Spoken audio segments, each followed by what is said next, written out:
안녕하십니까 여러분. 존재와 시간을 낭독하는 시간입니다. 이 시간에는 제54절 하나의 본래적인 실존적 가능성의 증언이라는 문제를 낭독하겠습니다. 이 제54절은 제2장에 속한 첫 번째 절인데요. 제2장의 제목은 하나의 본래적인 존재 가능의 현존재적인 증언과 결의성입니다. 본래적인 존재 가능이라는 것은 현존재가 본래적으로 존재할 수 있다는 것을 말하고, 이 말은 현존재가 세인으로 또는 세인 자기로서 존재하지 않고 본래적인 자기로서 존재할 수 있다는 것입니다. 그런 가능성이, 그런 존재 가능이 있다는 사실을 누가 알려주느냐 하면 현존재 속에 양심이 증언해 준다는 것이에요. 그래서 이 양심이 어떻게 증언하는지를 제2장에서 살펴볼 것이고, 이 양심의 증언 내용을, 즉 본래적인 존재의 가능을 이해하는 것, 이해하고 있음, 그것을 결의성이라고 하이데크는 개념화하고 있습니다. 제54절은 하나의 본래적인 실존적 가능성의 증언이라는 문제이고요. 하나의 본래적인 실존적 가능성, 이 말이나 하나의 본래적인 존재 가능이나 같은 말이겠죠. 그것을 양심이 증언한다는 것이에요. 그런 증언이 있어야만 우리는 세인 자기로서, 즉 세상 사람 자기로서의 존재가 아닌 본래적인 자기로서의 존재를 시도할 수 있겠죠. 원서로는 355쪽입니다. 읽어보겠습니다. 추구되고 있는 것은 현존재의 하나의 본래적인 존재 가능, 곧 자기 존재 가능이다. 본래적인 자기 존재 가능이다. 이것은 현존재 자신으로부터 그의 실존적 가능성, 즉 존재 가능 속에서 증언되는 것이다.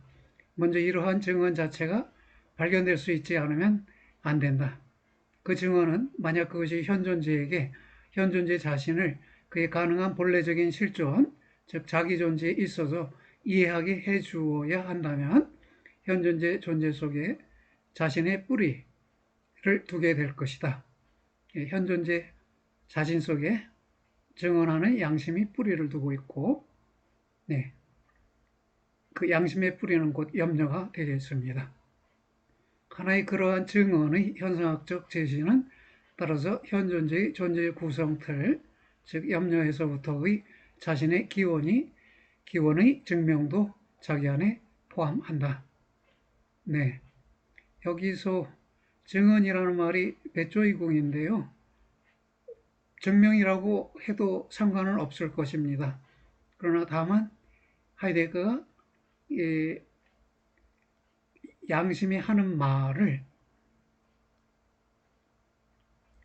그 개시성을 구성하는 세 요소 중에 하나인 마람, 레데의 토대를 둔 것으로 밝히고 있어요. 그렇다면 단순히 증언이라고 번역하는 것보다는 마람의 일종인 증언이라고 번역하는 것이 더 적합하지 않을까, 그렇게 생각해 봅니다. 증언은 하나의 본래적인 자기 존재 가능을 이해하게 해주어야 한다. 자기, 젤부스트라는 표현과 더불어 우리는 현존재의 누구에 대한 물음에 대답했다. 현존재가 누구인가? 일상적으로는 세인이다. 또는 우선적으로 또 대개에 있어서는 세상 사람의 자기, 즉 세인 자기이다. 그렇게 앞에서 해설되었어요. 현존재의 자기성, 젤부스트하이트, 자기인 또는 자기 존재는 형식적으로 실존하는 하나의 방식으로 규정되었고, 다시 말해 하나의 전제적인 존재자로 규정되지 않았다. 현존재의 누구는 대개 있어서 나 자신이 아니고 세인 자기, das Man selbst이다. 본래적인 자기 존재, Eigentliches Selbstsein, 이것은 세인의 하나의 실존적 변형으로 규정되는데, 이 변형은 실존론적으로, 다시 말해 실존 구조적으로 한정될 수 있는 것이다. 무엇이 이러한 변형 속에 놓여 있고, 염려가 놓여 있고요. 어떤 것이 변형의 가능성의 존재론적 조건들인가?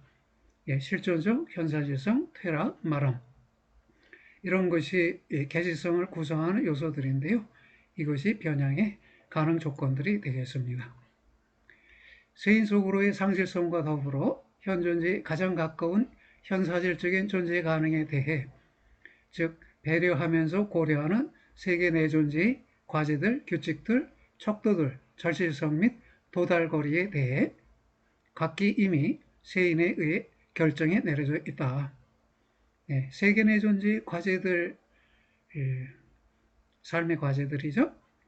규칙들, 척도들, 기준들, 절실한 것 또는 생각의 미치는 거리 등등은 세인에 의해 결정이 내려져 있다는 것이에요. 즉 현존재 자신에 의해 결정이 내려져 있는 게 아니라는 것입니다. 이러한 존재 가능성들, 즉 존재 가능들의 움켜잡음을 세인은 현존재로부터 언제나 이미 제거하였다. 세인은 심지어 자신에 의해 수행된 면제해줌, 엔트라스툼을 자신이 현존재에게서 이러한 가능성들의 명시적인 선택을 암묵적으로 면제해줌을 숨긴다. 누가 본래 선택하는지는 무규정적으로 남아있다. 세인이 선택하지요. 근데 세인은 이 사람도 아니고 저 사람도 아니에요. 누구도 아닌 사람이 세인이에요. 그런 점에서 세인에 의해 규정된다는 것은 곧 무규정이라고 말해질 수도 있겠네요.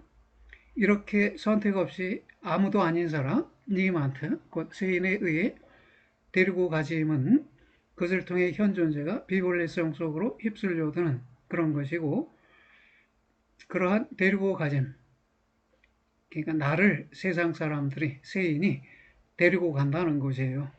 생각하는 것에 있어서, 판단하는 것에 있어서, 말하는 것에 있어서 데리고 다니면서 나를 규정한다는 것이에요. 무규정적으로 규정하는 것이네요. 이 데리고 가짐이 되돌려지게 되는 것은 단지 현존재가 자신을 고유하게 세인 속으로의 상실성에서부터 자기 자신에게로 되찾는 식으로일 뿐이다. 이러한 되찾음은 그럼에도 현존재가 그것의 소홀히 여김을 통해 자신을 비본래성 속으로 상실한 그런 존재 유형, 소홀히 여긴 것이 존재 유형인데 어떤 존재 유형이냐?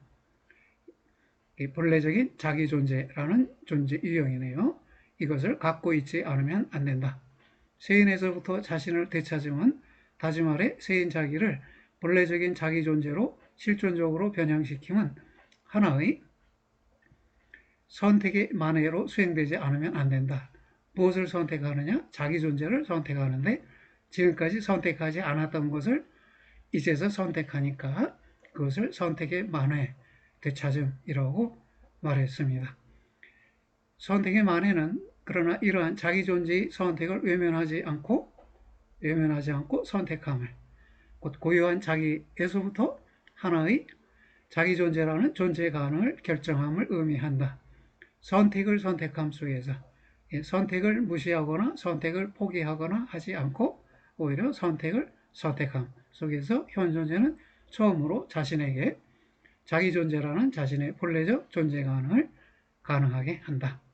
자기 존재의 선택이 중요한데요. 이 자기 존재가 알려져야 선택할 수 있겠네요. 그러나 현존재가 세인 속으로 상실되어 있기 때문에 현존재는 먼저 본래적인 자기를 발견하지 않으면 안 된다. 본래적인 자기를 여하튼 발견하기 위해서 현존재가 자기 자신에게 자신의 가능한 본래성에 있어서 나타내지지 않으면 안 된다. 현존재는 하나의 가능, 자기 존재 가능의 증언을 필요로 하는데 여기 나타내지지 않으면 안 된다 했는데 그것이 증언되지 않으면 안 된다는 것이고요. 이 증언을 필요로 하는데 이 자기 존재 가능은 그 가능성에 따를 때 각기 이미 현존재이다. 누가 나타내느냐, 누가 증언하느냐, 양심이 증언하겠어요. 뒤에 오는 해석 속에서 그러한 증언으로 요구되는 것은 현존재의 일성적인 자기 해석에게는 양심의 소리로 알려져 있다. Die Stimme des Gewissens. 양심의 소리라는 것은 우리가 일상적으로 사용하는 표현이죠. 동양이건 서양이건 막론하고 사용하고 있는 소리, 표현입니다. 양심의 사실이 논쟁이 되고, 양심이 하나의 사실이냐 아니면 허구냐, 이것이 논쟁이 되고, 현존주의 실존에 대한 양심의 법정 기능이 또는 판단 기능이 상이하게 평가되고, 양심이 말하는 무엇이 다양하게 해석된다는 점이 이러한 현상, 양심의 포기로 우리를 오도할 만한 때는 단지 이러한 현사실 및 이것의 해석의 의심스러움이 여기에, 즉 양심의 현존재의 하나의 근원적인 현상, 즉 본래성이 걸려 있다는 점을 논증하지 못했을 때뿐일 것이다. 그러니까 양심의 소리를 부인하는 사람들도 있죠. 양심의 소리라는 것은 사실이 아니다. 또 양심이 우리의 행동, 지나간 행동이나 계획된 행동에 대해서 어떻게 판단하느냐, 비판적으로 판단하느냐, 추천하는 식으로, 권고하는 식으로 판단하느냐, 그런 점에서 상이하게 평가될 수 되고 있다는 것이에요. 양심이 말하는 무엇이, 양심이 무엇을 말하는가, 어떤 금지해야 할 사항을 말하는가, 행해야 할 사항을 말하는가 등등, 이러한 양심에 관련된 다양한 논쟁이 양심 현상을 포기하게 만들어서는 안 된다는 것입니다. 뒤에 오는 분석은 기초적 존재론적 의도를 갖고서 양심을 하나의 순수하게 실존론적 연구의 주제적인 앞서 가짐 속으로 세운다. 주제적인 대상으로 삼는다. 이것이네요. 우선 양심이 뒤쪽으로 이것의 실존론적 기초들 및 구조들 속으로 추적되어서, 양심의 기초들 내지 구조들은 염려의 기초들 내지 구조들인 심정성 이해 말함 퇴락이 되겠습니다. 지금까지 획득된 현존재라는 존재자의 존재 구성틀, 즉 염려의 고수 속에서 현존재 현상으로 볼 수 있게 되어야 한다. 양심에 대한 그렇게 접근되는 존재론적 분석은 양심 체험들 및 이것들의 분류에 관한 심리학적 서술보다 앞에 놓여 있고, 마찬가지로 그 현상의 생물학적 설명, 다시 말해 그 현존재적 현상의 생물학적 해소의 외부에 놓여 있다.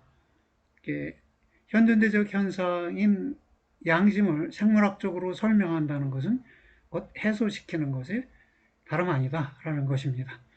그러나 이에 못지않게 그 분석은 양심의 신학적 해석으로부터 혹은 심지어 신논증들, 즉 신존재 증명들이겠지요. 신논증들을 위해서나 하나의 직접적인 신의식을 위한 이러한 현상의 요구로부터도 간격을 두고 있다. 양심을 실존론적으로 해석하는 것이지 생물학적, 심리학적, 신학적으로 해석하는 것은 아니라는 것입니다. 그럼에도 불구하고 역시 양심에 대한 이러한 제한된 연구에 있어서도 그 성과는 과대평가되어서도 안 되고 전도된 요구들 아래 세워지거나 과소평가되어서도 안 된다.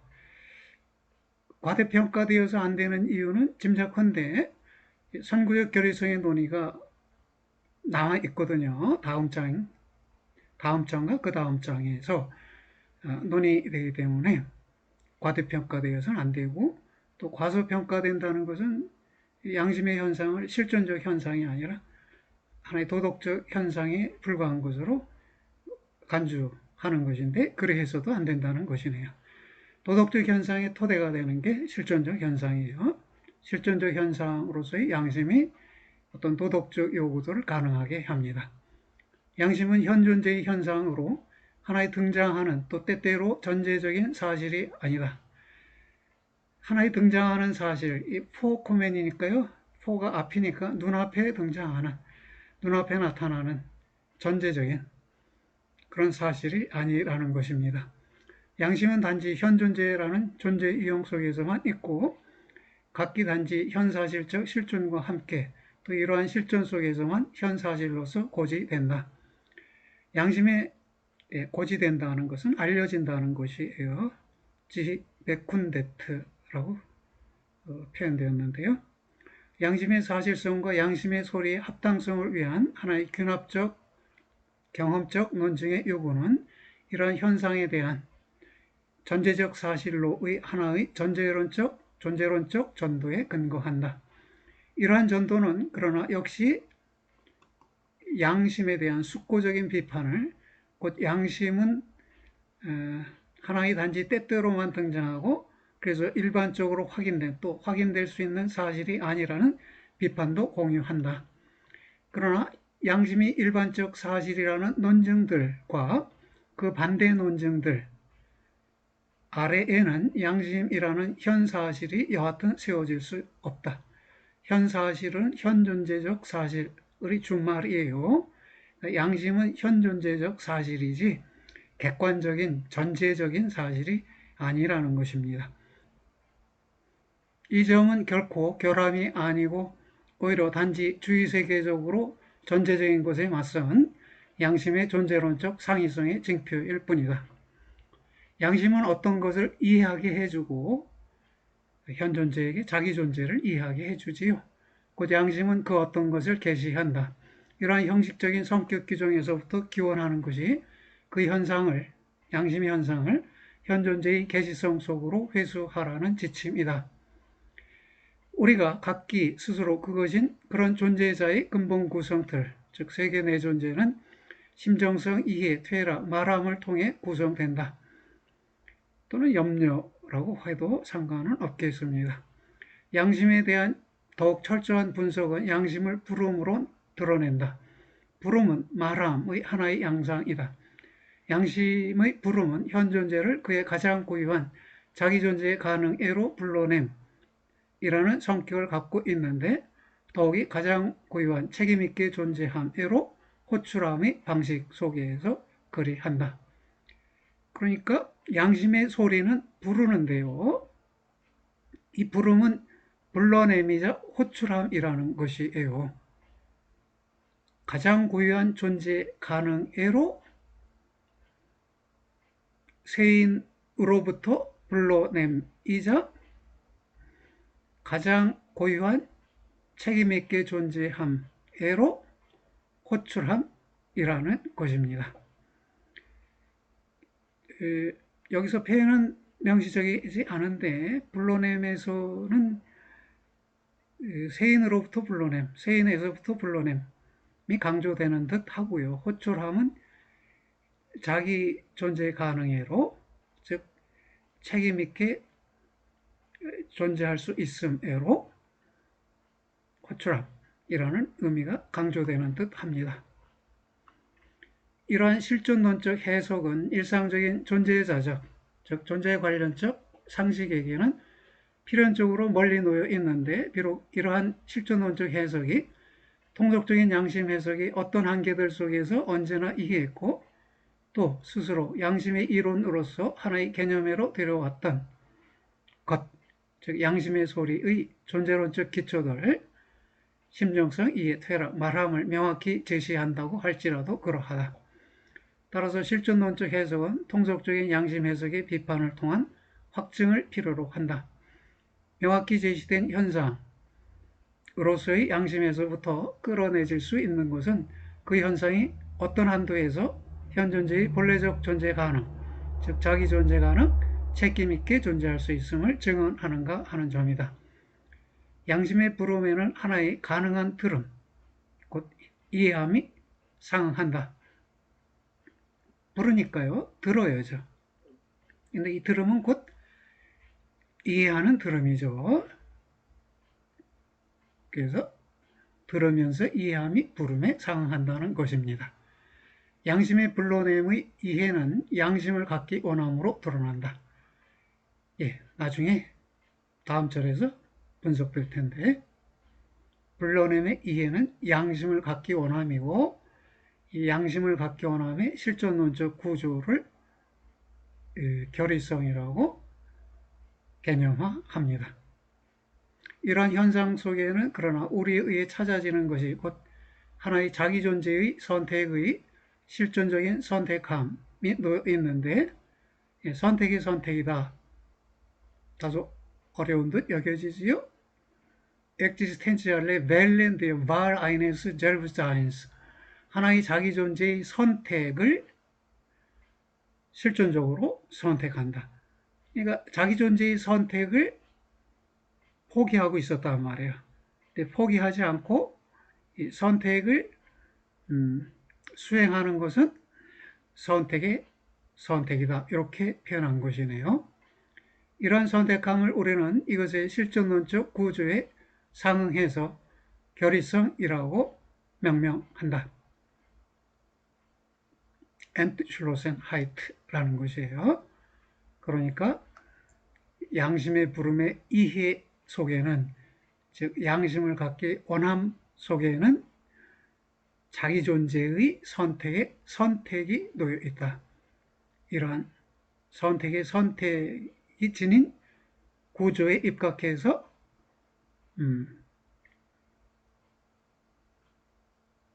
현존재의 본래적인 존재 가능을 결의성이라고 명명한다는 것입니다. 이 장의 분석들의 마디나눔은 이로써 다음과 같이 앞서 주어져 있다. 양심의 실존론적, 존재론적 기초들, 양심의 부름 성격, 불러냄과 호출함,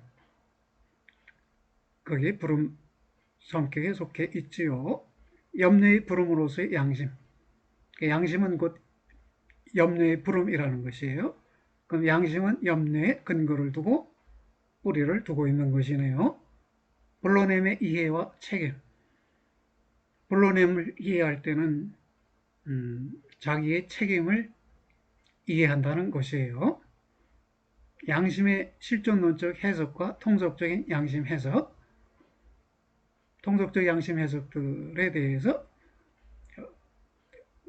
그 한계를 지적하면서 동시에 어떻게 이러한 통속적 양심 해석이 가능한가, 양심의 실존론적 구조 덕분에, 그 덕분에 통속적인 양심 해석도 가능하다는 것입니다.